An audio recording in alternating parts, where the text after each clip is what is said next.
Alireza, he's re-entering the arena. Looks like we're back in business here. There he is.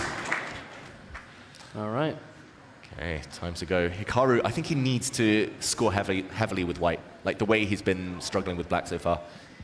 Maybe something a bit more ambitious, instead of this provocation tactic that he's been going for. But Alireza will keep hammering with d4 with white, and then with black he will just play symmetrically, and that's basically the Super Grandmaster repertoire.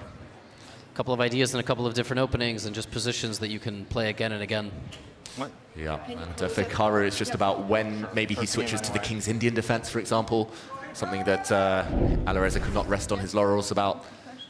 Maybe some scotches with white, something to avoid that symmetry, as we see Hikaru get ready to start this next set of games. 30 minutes remaining. I think if he gets out of the 5+1 with just a 1-game deficit, it's great for him. He has a lot less time to question his openings, his decisions in the middle game, and once again he goes back to the Spanish, David. I'm curious if he will change anything. Yeah, so far so good. It's pretty much the same as it was in an earlier game. Hikaru playing it quite slowly. Yes, he's going to take over the B file, but this bishop exchange was just ignored last time. Alireza pushing his pawn forward to defend the bishop. And yeah, what has Hikaru got up his sleeve? Slightly different. He's using this square potentially for his knight instead of for a pawn. But it didn't impress too much last time, Levy. Just led to a long game, and actually it was Hikaru on the back foot. Yeah, I think we're going to get some changes in the 3+1, because if you're just not getting a position where you can really press for anything, I don't know how you kind of go back to it time and time again. At least I wouldn't. Like, I would just play some other first move, maybe like c4 or d4, but it could be just a situation he's honestly looking to uncork that in the later time controls. Although, I don't know. I'm not his coach. I'm not his second. There's obviously a battle plan here against Alireza Firouzja. But so far, Firouzja has looked great. Knight to h4. How about that move? Yeah, very ambitious move. He wants to maybe bring his queen out, put a knight, just park it on f5. Shout out to our chat who have been voting. It looks like Alireza backed by 54% of our viewers to win this match. He is up a point. Yeah, was this like after he won that game or pre? Because that's not impressive. What did they think? More? No, I'm just saying, like if they polled the audience before the match started and they said this is different, like anybody can say, oh, 3-2, oh, Alireza's looking really good, you know? Like, how's that pre-match looking? 65-35? I don't know.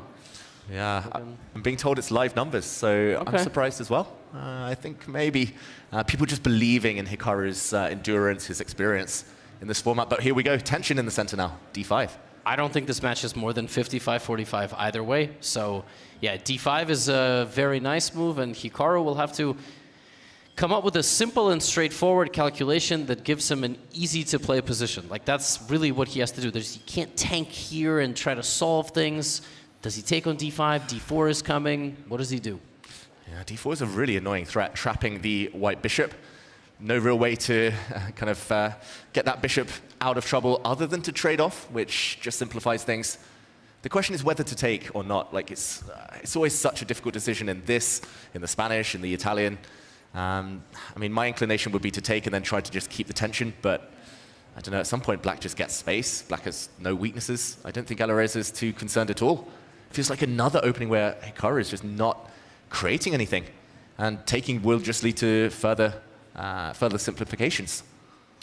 But if not taking on b6, trading the dark squared bishop, I'm not really sure what you can do, and that's what he does. And now is the big decision of, like, does he put his rook on e1 or d1, or some weird knight f5, queen g3 combination? It does feel like he needs to stabilize his center first. There is the threat. Pawn takes pawn, and there will be some tension along the d file, especially between the bishops as well. So either the white rook will have to defend the knight, maybe, or there's a trade in the center, or as you were saying there, Levy, maybe the queen out the way. Lots of choice for Hikaru, but nothing stands out, nothing too attractive. And ooh. Queen g3 would have, I guess, lost to knight h5, which would have been... Whoops. No, I actually said the same. So yeah, I mean, it's not easy to make an improving move. He literally has a tangible problem that he had to solve, because pawn takes pawn in the center would have opened up the queen to attack the knight. At least this knight defended now, and actually he's using the correct rook. I was highlighting the other one, but of course the white rook should stay on the open file, just in case it gets access later. very tense, very slow moment of this game right now.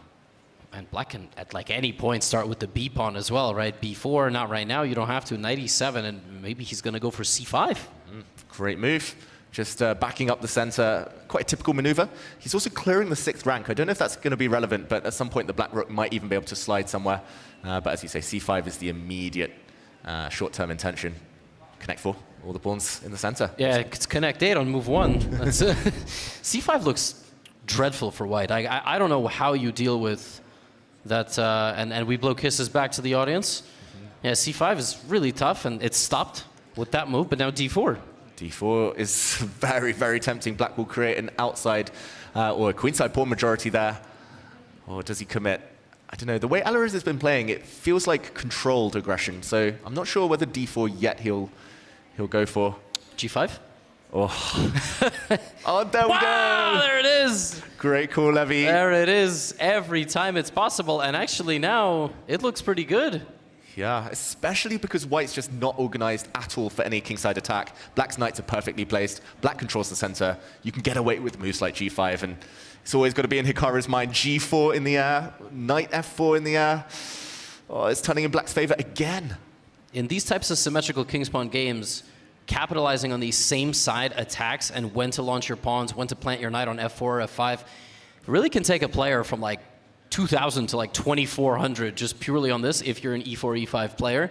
But they are so tough to maneuver. Exactly. You need a mixture of patience. You need a mixture of that tactical vision. Given a question mark this last move, queen to E7 for black, can Hikaru strike in the center before it's too late? He has to do something. He's so passive for white right now. He needs to fight against black's space advantage, and there we go. Great move from Hikaru Nakamura. This happens a lot. There's this cube in the center of E4, D4, and E5, D5. It's seen in many Italian games, and it's always fun to see, like, where do you crash through? Who's going to take who? DE. Now you take back the other pawn. And total pandemonium here. It looks like black might just lose a pawn. Yeah, suddenly the pawn on G5 sticks out a bit. Black has lost coordination. Imagine blinking for one moment. Queen E7, a natural move, improvement move, and it's all turned around. Great spot, Hikaru. This is a chance, suddenly, out of the blue, out of nowhere. What to do? Like you said, it's missing a pawn maybe on E4. Bishop to F5 might be the only way. Yeah, bishop F5, because just like you said, you need your rook. Your rook's on B6 for a purpose, and the purpose is getting into the E6 square, fighting back on the E file when necessary, and he's played it. Can white go like G4? Ooh, Or tempting. okay, well, that's out the window. I quite liked it. Pawn to G4, we'll never know. It wouldn't have changed the evaluation too much. Instead, he goes more positional. Hikaru, he trades off the knights. This last move improves the white bishop, stops the black knight coming into the center, more importantly. And the black pawn on E4 still kind of gets in the way. Still just blocks all of black's activity with the pieces what to do next. No obvious moves for Alireza as the clock ticks down. 1.5 minutes now and counting. Still looking very much in the balance, though, this game. Yeah, this is quite a stressful position. And if black can actually get the F-pawn moving, that would be really wonderful. First, he puts the next knight on F4. Maybe the king is coming out of the way next. Yeah, the knight's coming into D3, potentially. Or maybe could have stopped that knight coming in. Pawn to G3 was an option. Reluctant to commit any pawns in front of his king, Hikaru. It's a bit of a standoff. Neither side can lay a hand on the opponent here. There's no exchanges, no tactics. How to improve the pieces. It's the maneuvering phase. On F3, he does try to speed up the game now. Oh, and he sacrifices the exchange, Levy. Wow, a rook sacrifice for Hikaru. And the pawns are connected. This is looking really nice. It's your favorite again. Exactly. I talk about it way too much, but this is the most beautiful of pawn structures. And the black king may be a bit open. The white knight would love to leap forward into some squares later. Not easy for the black rooks to find the open lines they need. Can you, like, why can't you play something like a F6 or an F5? I think he needs to. It might be too late if he waits one or two more moves. Knight E4 would force a bishop for knight exchange. Suddenly light squares, weak around black's king. Might be now or never for Alireza to break that connect 4 structure. Is there a difference between F6 and F5? F6 actually threatens the pawn? Yeah, I don't know if F5 is a bad move, but B4, he goes the other way. He tries to break this structure from a different angle. Hikaru now has a commanding lead on time. Oof. Yeah, he feels it as well. He's up the pace. That exchange sacrifice he played super speedily. And he's trying to push those pawns even further. C5 maybe? Yeah, open that bishop again. Just feels correct. And that way you can also push your e-pawn forward. C5 threatens D5, threatens everything. Very natural move. Hikaru waiting. Maybe. But now he has to confidently play fast. It's not just like maneuvering. He actually has to seize the moment or he's going to get into time trouble. He plays D5. That wasn't the best, I think.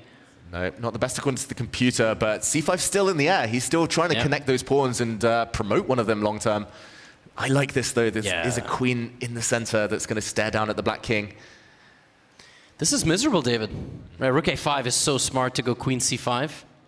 Yeah, given a question mark, though. Ah, whatever. Yeah, I agree. Good human move. He wants to alleviate the pressure, get the queens off. Does white play like, oh, he's going to block the trade? Very nice. It's just the control Hikaru's got, and Alireza's at 14 seconds. Knight d4, yep. What does he do here? Slides the king. Yeah. What else? White's got so many improvement moves. Rook f1, at some point later, h4 ideas. Yeah, rook f1's very nice. Queen f2, okay. Does he want to bring his queen to f6? But how does white make a move here? Like, yeah, not easy. Black is putting some pressure. I think you have to maybe go for some... Oh, wow, he gives away the c4 pawn. But I think he's blundered it, maybe. Did he forget, Hikaru? He still has an advantage according to the evaluation bar, but now the path is narrow. I think he forgot. Yeah, he's freaking out a bit, unless, again, we never know. But here it's not a face-to-face situation, and Alireza doesn't get to see his reactions. And now Hikaru's under 15 seconds, has to speed up. He brings his queen in. Now, no good way to save the black rook. Oh, can you defend the rook? It's not clear. The white knight is coming. Is he threatening e6 there, or knight f5? The knight is coming, and he's blundered checkmate in one. Queen checkmate g7. In one. It's mate in one. Queen g7 is mate. Has he not seen it? He does deliver mate, Hikaru. He strikes back, scores a level. Unbelievable.